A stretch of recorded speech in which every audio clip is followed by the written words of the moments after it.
Bismillahirrahmanirrahim. Assalamualaikum warahmatullahi wabarakatuh. Selamat malam teman-teman semua. Perkenalkan kami dari kelompok 60, kelompok CFAC IPE, kelompok Protoporos. Pada malam ini kami akan melakukan presentasi terkait hasil diskusi kami tentang topik Interprofessional Education. Sebelumnya kami akan memperkenalkan diri kami masing-masing. Perkenalkan, saya Nur Chandra Vinandar, biasa dipanggil Chandra. Saya dari PD Reguler 2023. Saya Yovela Karenul dari Prodi Kedokteran IUP 2023. Saya Hadwidia Fatunadiro dari Prodi Kedokteran Reguler 2023. Saya Kansa Giranarsi Budiman dari Prodi Ilmu Keperawatan. Saya Arifa Ninur dari Prodi Gizi Kesehatan. Saya Pinkan Moya dari Prodi Kedokteran Reguler. Selanjutnya kita akan melakukan share screen. Bagian pertama yaitu terkait nilai-nilai IPE atau Interprofessional Education. Jadi terdapat 4 nilai. Yang pertama yaitu Values or Ethics for Interprofessional Practice. Kemudian yang kedua ada Roles and Responsibilities. Kemudian yang ketiga ada Interprofessional Communication. Dan yang keempat ada Teams and Teamwork. Selanjutnya kami akan menjelaskan masing-masing dari nilai-nilai IPE. Pertama dari Values, Ethics for Interprofessional Practice atau nilai dan etika dalam praktik antar profesi. Pertama yaitu menempatkan permasalahan pasien secara individu dan populasi sebagai fokus utama dalam penyelesaian masalah kesehatan, saling menghargai antar profesi kesehatan, menghormati privasi pasien. Kemudian selanjutnya yaitu menumbuhkan rasa percaya masyarakat terhadap tenaga kesehatan, kemudian mampu bekerja sama baik dengan pasien, tenaga kesehatan lain, serta orang-orang yang berkontribusi dalam proses pemecahan masalah kesehatan, misalnya pemerintah dan keluarga pasien. Kemudian yang terakhir yaitu menjaga sikap jujur serta integritas dalam profesionalisme. Selanjutnya adalah Roles dan Responsibilities atau peran dan tanggung jawab. Yang meliputi pertama saling memahami peran serta tanggung jawab tiap profesi kesehatan.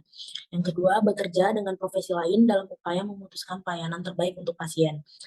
Selanjutnya, memaksimalkan peran setiap tenaga kesehatan sehingga tercipta pelayanan kesehatan yang lebih aman dan efisien. Selanjutnya yaitu memahami cara agar setiap profesi dapat berkolaborasi bersama dalam suatu tim guna menemukan solusi dari suatu permasalahan. Dan yang terakhir, memahami dengan baik bahwa sebuah profesi sama pentingnya serta adanya nilai saling membutuhkan dalam proses pelayanan kesehatan. Interprofessional Communication atau komunikasi antar profesi, yaitu melibatkan banyak profesi dan disiplin ilmu yang berbeda. Salah satunya dalam dunia kesehatan yaitu antara dokter, perawat, ahli gizi, dan lainnya. Tujuan utamanya untuk meningkatkan keamanan pasien, meningkatkan hasil perawatan, dan memastikan perawatan yang koordinatif dan integratif. Komunikasi interprofesional efektif jika memiliki rasa saling menghormati, memahami tentang peran masing-masing, dan kolaborasi dalam memecahkan masalah. Selanjutnya, Team and Teamwork. Yang pertama, kerjasama tim adalah kemampuan yang dimiliki tim dalam bekerja sama untuk mencapai tujuan, visi, dan misi yang sama. Yang kedua, untuk membangun kerjasama tim yang baik, perlu diperhatikan beberapa indikator penting seperti tujuan bersama yang jelas, komunikasi terbuka, saling menghargai, dan lain-lain. Dan yang terakhir, tujuan dari kerjasama tim adalah untuk meningkatkan efektivitas dan efisiensi, mempercepat terjadinya inovasi, meningkatkan kualitas hasil kolaborasi, membangun lingkungan kelompok yang suportif, dan membantu menyelesaikan permasalahan yang dihadapi kelompok. Berikut adalah strategi untuk membina komunikasi. Sebagai seorang tenaga kesehatan yang ingin berkomunikasi efektif dengan masyarakat, ada beberapa strategi yang dapat kita pertimbangkan. Pertama, yaitu dapat mengklarifikasi informasi, di mana kita memastikan informasi yang kita sampaikan bahwa informasinya adalah akurat, terkini, dan dapat dipahami oleh semua orang. Dua, gunakan bahasa yang mudah dipahami. Komunikasikan informasi kesehatan dengan bahasa yang sederhana dan jelas agar dapat diakses oleh berbagai kalangan masyarakat. Tiga, gunakan media yang tepat. Manfaatkan berbagai media seperti sosial media, brosur, poster, dan komunikasi secara langsung untuk mencapai beragam audiens. Yang keempat adalah kolaborasi, yakni bekerja sama dengan pemerintah setempat dan lembaga kesehatan lainnya untuk meningkatkan efektivitas komunikasi yang ingin disampaikan. Yang kelima adalah menggunakan studi kasus dengan cara menceritakan kisah sukses atau pengalaman nyata dalam mengatasi masalah kesehatan tertentu, agar pesan yang ingin kita sampaikan itu lebih meyakinkan masyarakat.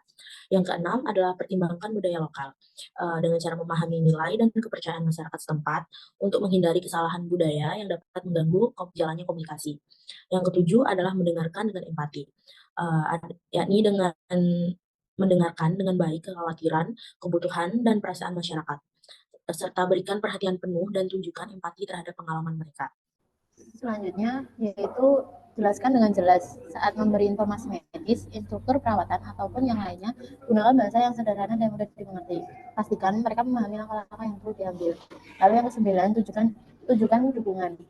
Nah, kita perlu memberikan dukungan emosional dan psikologis pada mereka dan memberikan mereka ruang untuk mengungkapkan perasaan mereka tanpa penilaian.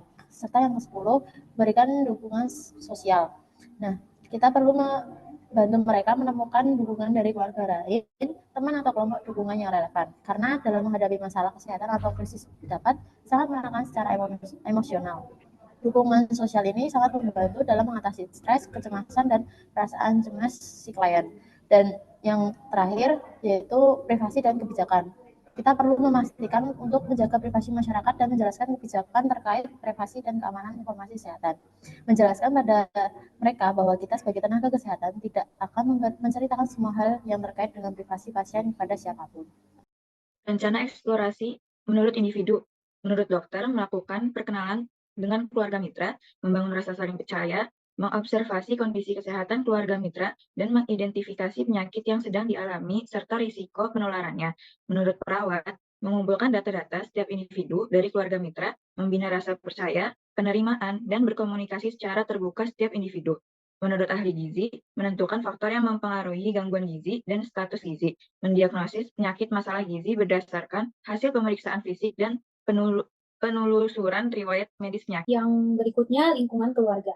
Yang pertama, untuk dokter, melakukan pengamatan pada kondisi lingkungan hidup keluarga mitra, serta mengidentifikasi risiko kesehatan yang mungkin dialami keluarga mitra yang dipengaruhi oleh kondisi lingkungan. Untuk perawat, melakukan kunjungan ke rumah keluarga untuk memberikan dukungan dan edukasi, membangun hubungan yang baik dengan keluarga dengan cara mendengarkan keluhan dan kebutuhan mereka, dan membantu keluarga dalam mengembangkan keterampilan dan pengetahuan yang diperlukan untuk meningkatkan kesehatan ibu dan anak. Untuk ahli gizi, memberikan konseling gizi, penyuluhan, dan pengupayaan pemeliharaan terkait gizi, serta asuhan gizi kepada keluarga mitra. Kemudian yang terakhir adalah kesimpulan. Kesimpulan dari hasil diskusi kami yaitu bahwa setiap profesi, baik dokter, perawat, maupun ahli gizi memiliki tugas masing-masing sesuai dengan bidang keilmuan serta kompetensinya masing-masing. Namun, seluruhnya akan berkontribusi pada satu tujuan yang sama, yaitu guna meningkatkan kualitas kesehatan masyarakat, dalam hal ini keluarga mitra. Oleh karena itu, sangat penting adanya kerjasama yang baik serta saling memahami antar anggota. Hal inilah yang akan kami latih dalam program CFHC IPE. Kemudian masing-masing profesi akan melakukan observasi serta edukasi terkait kondisi keluarga mitra sesuai dengan kompetensinya. Misalnya, dokter akan mencatat kondisi kesehatan keluarga mitra serta mengidentifikasi risiko-risiko dari kondisi tersebut. Kemudian perawat akan melakukan perawatan yang bertujuan untuk meningkatkan kondisi kesehatan keluarga mitra secara psikososiokultural, dan ahli gizi yang akan mengamati apakah kebutuhan nutrisi keluarga mitra sudah tepat dan nantinya akan memberikan edukasi serta konseling terkait makanan yang baik untuk dikonsumsi oleh keluarga mitra sebagai upaya meningkatkan kualitas kesehatan keluarga. Demikian presentasi kami. Terima kasih atas perhatiannya. Wabillahi taufiq wal hidayah. Wassalamualaikum warahmatullahi wabarakatuh.